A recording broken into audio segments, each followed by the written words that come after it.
Let's get some insight on the issue from Mario Ottiglio, who is a global health policy expert and the managing director of High Lantern Group. He joins me now from Geneva. Mario, good to have you on the show. How did the WHO permit the coronavirus pandemic to become a weapon? I mean, this is not a good sign.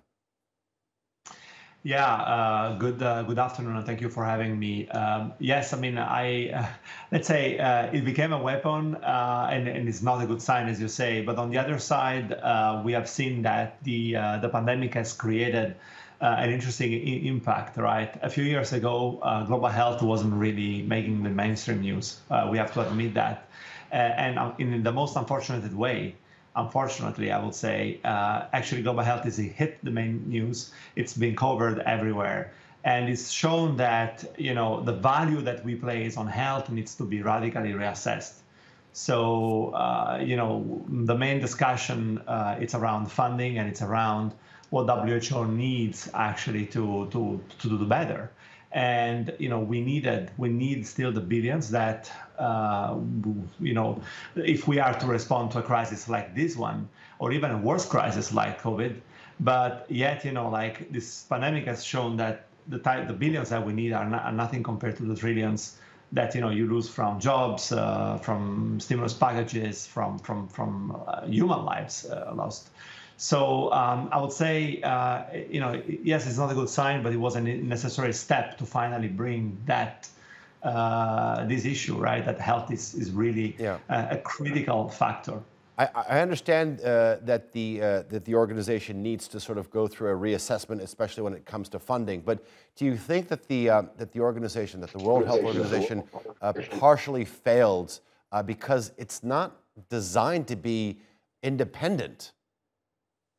See, this is a problem in all the international organizations, right? WHO is one of those, and it doesn't have the ability to act independently from member states.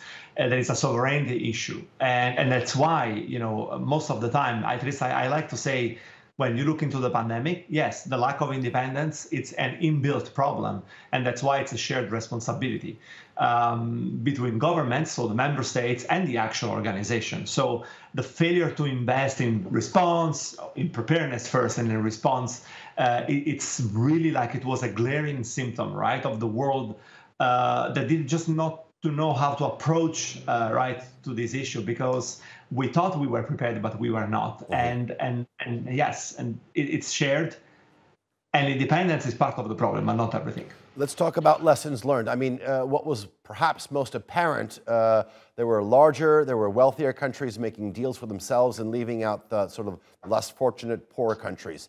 How does the World Health Organization address this for the next global crisis?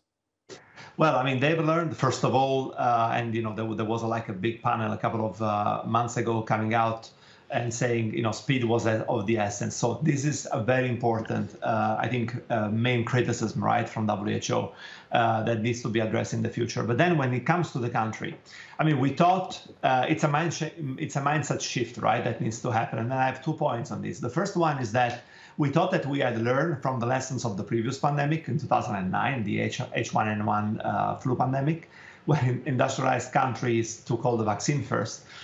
We didn't put that lesson really at good use this time, although things went different, clearly, because we're talking about two different things.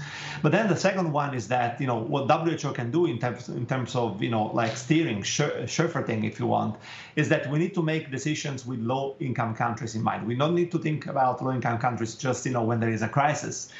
We need to think about them when it comes to, research and development of drugs and vaccine, where they are manufactured and how they are going to be administered. And this is really important, to create also the trust, first of all, the basis, but also the trust in those health systems so that, you can also create enough capacity, on the receiving end, which was also part of the problem. So it's a two-way argument, if you want. Yeah, okay.